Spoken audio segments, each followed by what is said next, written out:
Hey everyone, happy Friday. We are live doing coffee with an estate lawyer. We're just going to wait for Dan to join and we'll get started. I see we already have some people joining, logging in to hear a little bit about what it looks like to sign a will. Let's see if we can get on here.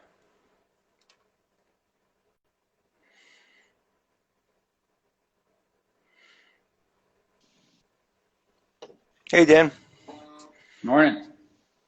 how are you? Good, thanks. How you doing? I'm all right, thanks. Hey Sid, hey Tanya, thanks Hey, for joining. Kyle. I see we got Kyle in here as well. Thanks for joining, Kyle.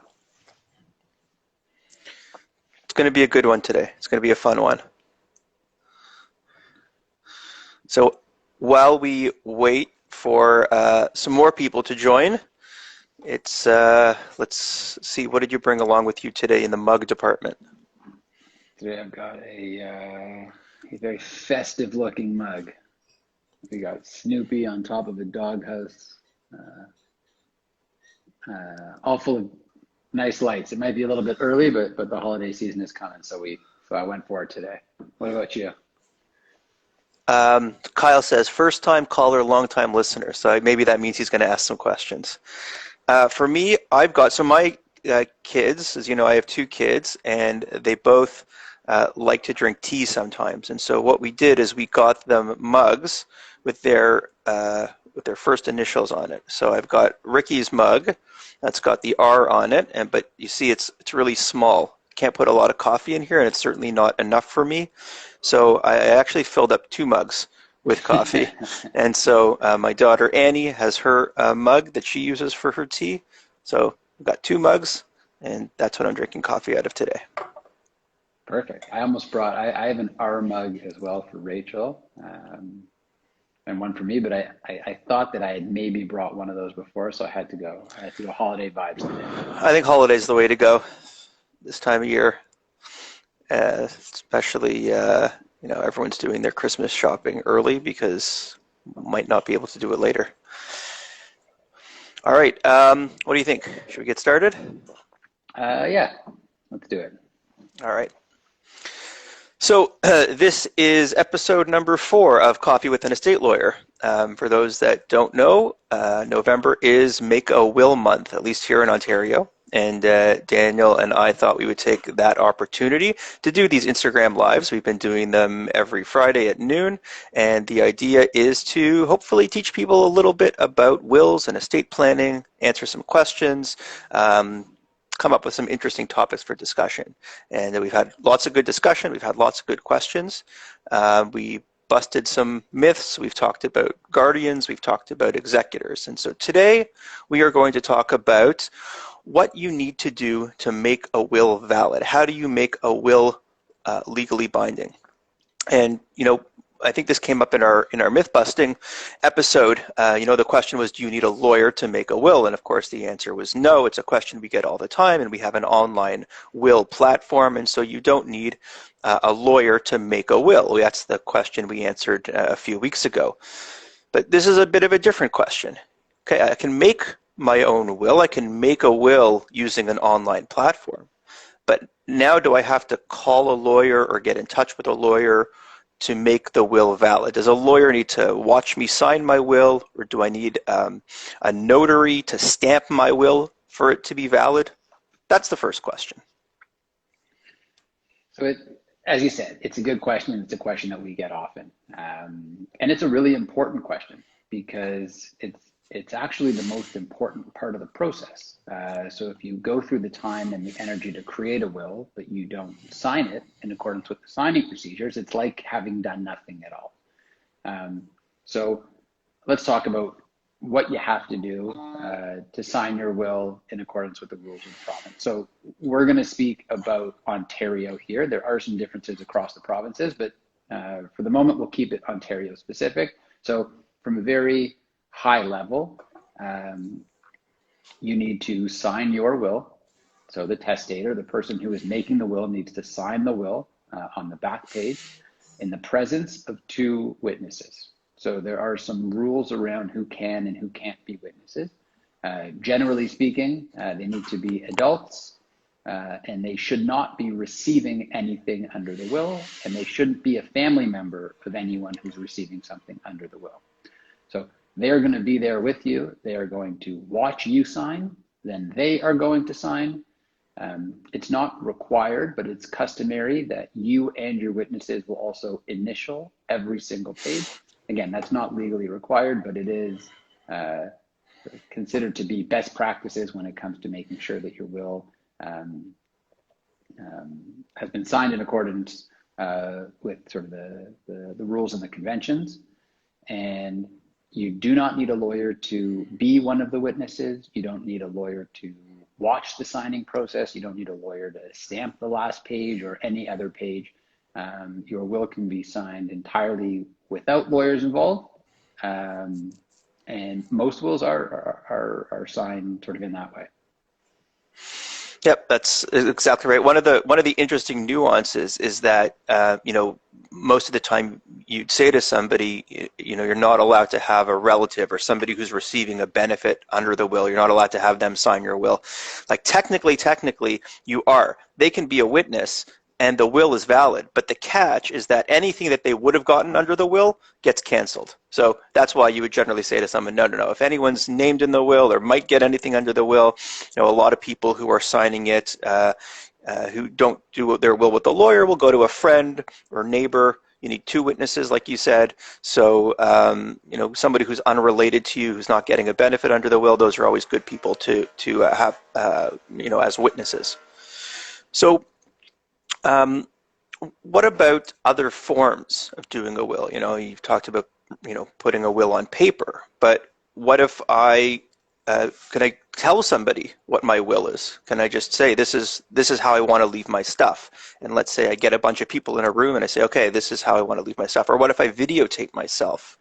Or I send a text message saying, here's my will. Maybe somebody these days is inclined to do like, an Instagram live where they record their last wishes and that's their will. Can you do any of those things? So the quick and simple answer is no. So in Ontario, there's two different ways to make a will. You can make a will that is entirely in your own handwriting. And if you do that, then you can sign the will at the end and you do not require any witnesses. That is rarely used, but it is one option. And then if your will is being printed, if it's being typed, on a computer and then printed, then you need to follow the signing instructions that I just outlined before, which is signed at its end in the presence of two witnesses who also sign. So, the history of wills is an interesting one in terms of what the signing procedure looked like. So in ancient Rome, it was all oral wills. So you would tell people what your wishes were. There, I think, needed to be 7 witnesses. In certain cases, once you had said it in front of those witnesses, you could never change it. So we've come a long way since then, and it's become clear that sort of the oral will strategy is less effective and safe than having something that's been written and printed and signed in the presence of witnesses. And so in Ontario, certainly, sort of a video will is not acceptable to the courts.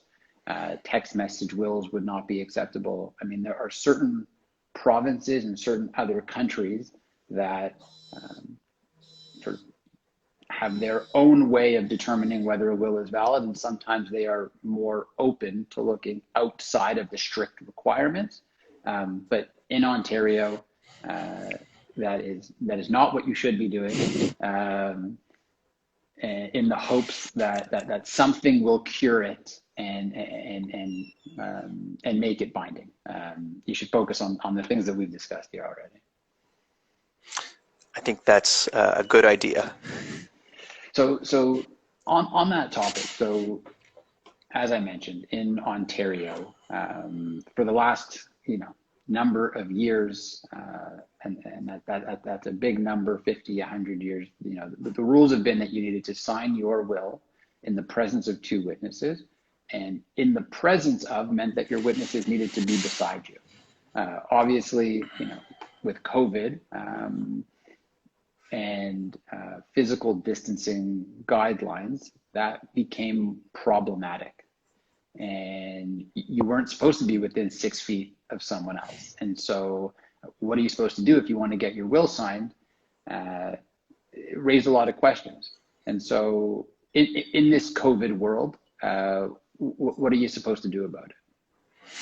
Yeah, I mean, that's a problem. And it was recognized as a problem very early on once governments came out with social distancing rules and guidelines, and the Estates Bar in Ontario and a number of other provinces said, "Hey, wait a second, we have a problem here." For literally hundreds of years, that was the procedure, and the law has been unchanged. And like you said, the rules say in the presence of. But when these rules were drafted hundreds of years ago, there weren't telephones even, right? There was certainly no video conferencing. In the presence of, there was only one way to interpret it. It meant basically sitting in the same room as somebody else. And when that became an impossible thing to do as a result of COVID restrictions, the Estates Bar said, okay, well, what do we do? We've been signing wills like this for 200 years. How can we get anyone signing their will, especially, with the pandemic and people really thinking about having to get their wills done? Like, what are we going to do? So the government here in Ontario and a number of other provinces, including Alberta and British Columbia, executed emergency orders. And what those orders did is they basically changed the rules a little bit. Well, they just clarified some things, and they said, okay, while this emergency order is in force, and at least in Ontario, it still is in force, this is still ongoing, we're going to be a little bit looser with our interpretation of in the presence, and we're going to say that if you are in the presence in the sense of on a video call with your witnesses, then that's okay. We're going to accept that you're in their presence. And really that's just directed at alleviating the fact that people couldn't be physically in the same room as one another. So initially the rules were that you had to get on a video call with your witnesses, 2 witnesses, unrelated, and they would watch you on video sign your will, and then you would mail it to one of them or courier it to one of them, and then you'd hop on another video call, all 3 of you and the 2 witnesses, and you would watch your first witness sign their will, and then they would courier it to the second witness, and the second witness would sign their will on a 3rd video call. So you have 3 video calls, everybody's signing the same document. Of course, that's cumbersome, and so there was a little update a few weeks later where the Ontario government said, okay, we're going to give people another option. If everybody has the same identical copy of the will, you can just be on one call together and everybody signs in their own place on the will, but you have to keep all 3 copies of the will together. That's a valid will. So are these solutions perfect? No, but at least for the time being, that's something that the government has done to sort of extend the strict requirements, to sort of give a little bit more flexibility on those, recognizing that people can't necessarily be together as freely as we could for the last 200 years. Right. And so when you're talking about sort of what we refer to as virtual witnessing of wills, I think a lot of people, when they sort of read those headlines, thought that we were moving towards electronic wills. A lot of people may have sort of somewhat misinterpreted what was happening to think that as a result of COVID, someone could now execute a will completely electronically, that we had removed the need for a paper copy, and we'd removed the need for a physical signature. So it sounds like what you were saying is that that's not the case. Yeah, and you're right. I mean, the headlines were about like electronic wills or virtual wills, and pretty much everything these days is done electronically. You do your banking electronically. You're purchasing a house, you use an electronic signature. But wills and powers of attorney, like those are the exceptions. And nothing in these emergency orders that came out as a result of COVID changed that. So when I talk about this procedure about getting on video calls and signing your will, I'm still talking about signing a physical copy of the document with a pen in ink, and that's the only way to make it valid. So they've made the witnessing easier in the sense that they've introduced this remote component, but we still don't have in Canada um, what you would refer to as electronic wills, which is a will that you're digitally signing, that one that you don't have to print out and sign in wet ink, but rather a will that you're signing on a computer digitally with a digital signature or with some kind of other key that verifies that it's you're the one that's signing it. And there are jurisdictions around the world where this type of legislation has been introduced, where you actually can electronically sign a will. And I think you and I are both hopeful that that'll come down the road eventually here. But you and I have always said there's a lot of things that we need to think about to make sure that we're doing it the right way, that there's proper safeguards to make sure that we're, making sure that people in vulnerable communities and vulnerable populations aren't being taken advantage of. So there's a whole host of things to consider. But I think you and I are both hopeful that in the near future, we will see some capability of doing electronic wills in Canada and Ontario. They're already actually working on the legislation in BC. They've advanced that pretty far already. And so it's an exciting thing, and it brings new possibilities, making it that much easier to do your will in a completely digital environment. Thank you. Thanks for clarifying. I think that's going to be helpful for a lot of people. Yeah, stay tuned on that one. I mean, it's a topic that I'm really excited about, and lots of opportunities there. So, okay, so yeah, I'm in Ontario. I physically printed out my will. I've gotten together with my witnesses in the same room, physically distanced, or I've gone through this sorry, I shouldn't say electronic. We've gone through this remote signing procedure where they've witnessed me do it over the computer. So that's it, right? I have a valid will in Ontario. Is there anything else that I need to do, or this document is my will and I'm done? Very good question. So in Ontario, as you said, you are you are done as far as making sure that your will is legally binding. You've completed all the steps that are necessary for your will to be legally binding. But there is one more step that is sort of, in a sense, optional, but it's considered best practices to do it. So there's a document that's called an affidavit of execution in Ontario, and that's a document that one of your witnesses is going to sign in the presence of a commissioner to say that they were physically present, or again, if we're using this different virtual witnessing, it might use somewhat different language to sort of express what the witnessing procedure looked like, but to say that they witnessed you sign your will. And that document is meant to be kept with the will, and that whole package is going to get submitted to court after the testator passes away, when you're seeking probate.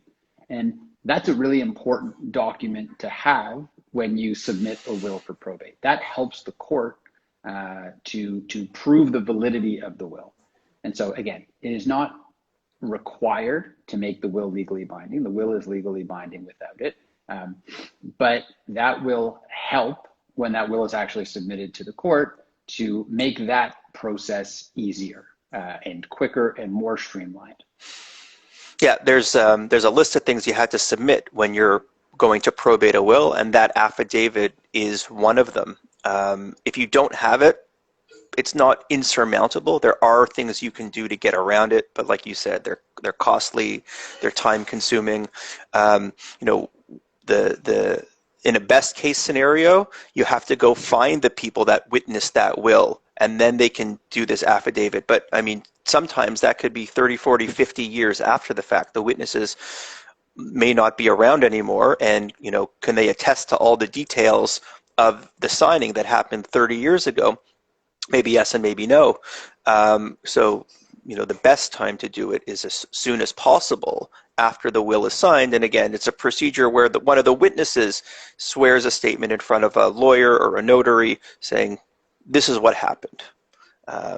Definitely good practice. Yeah, and then the next sort of part of the question is, so now you've you've completed your will, you've signed it, and now let's say you've taken that next step and you've had the affidavit of execution signed and witnessed, and now you've got that package. So what do you do with it? And I think the answer depends a little bit on sort of where you got your will done. So if you had gone to a lawyer and you completed your will and you completed the signing process, it's possible that that lawyer would retain the original. Again, because as we said, there is only one original signed copy of the will.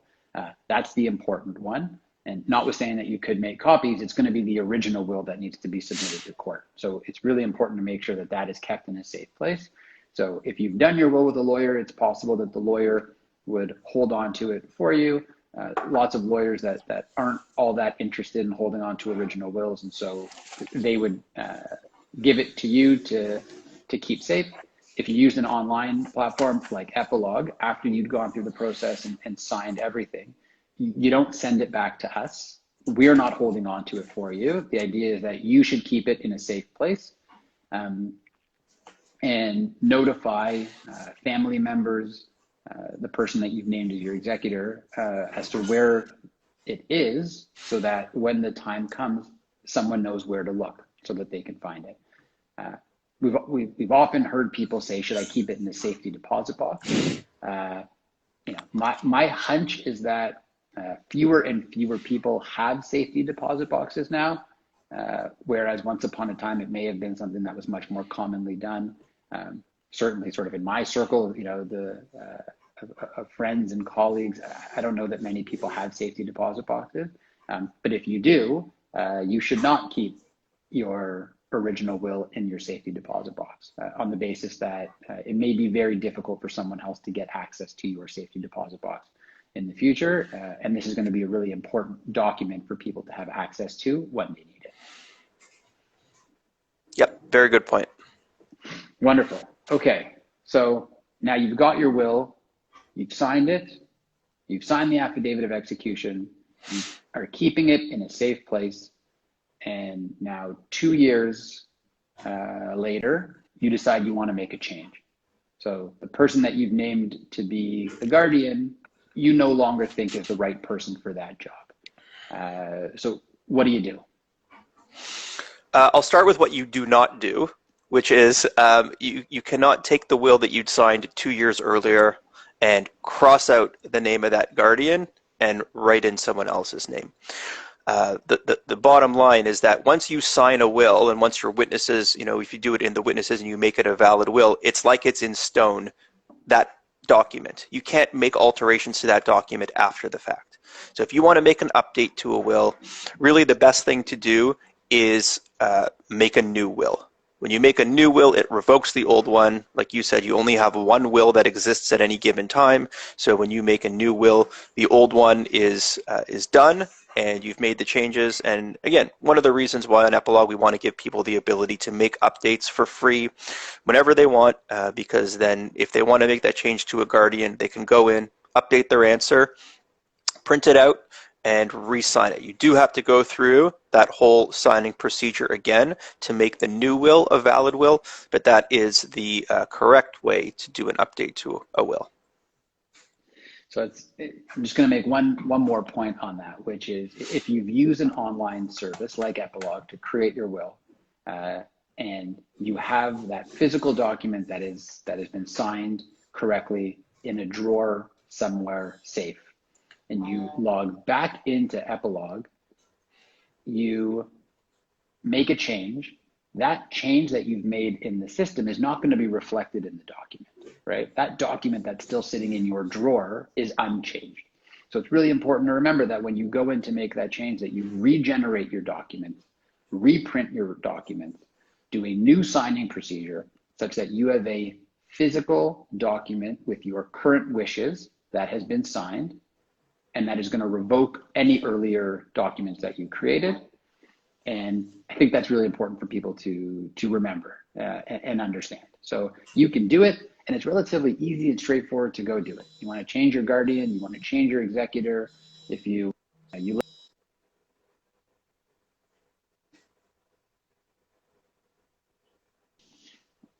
I cut out there for a minute? We lost you for a sec, but you're back.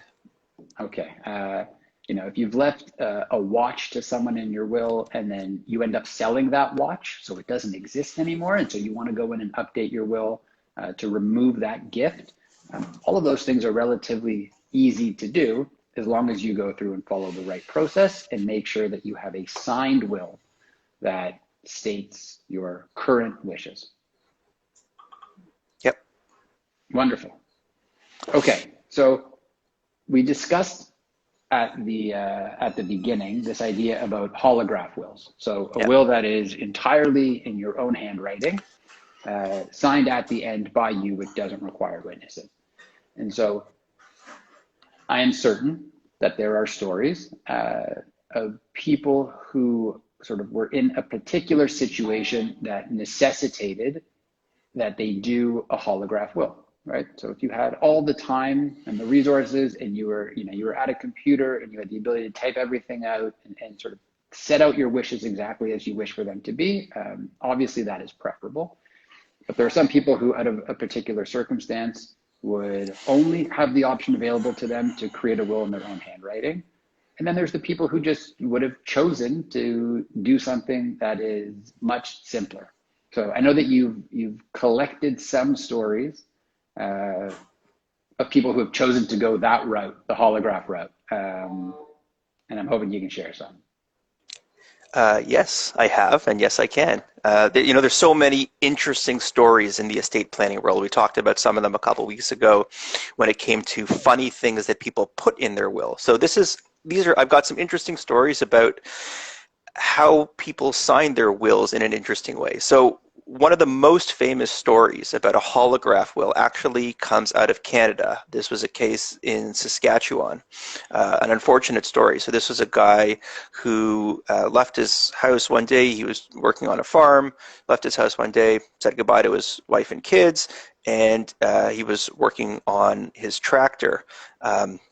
Something happened while he was on the tractor, and he got out of the tractor to do a repair on it. And as he was doing that, the tractor backed up and ended up on top of him. Really precarious position. And this guy basically said to himself, like, I don't think I'm going to make it.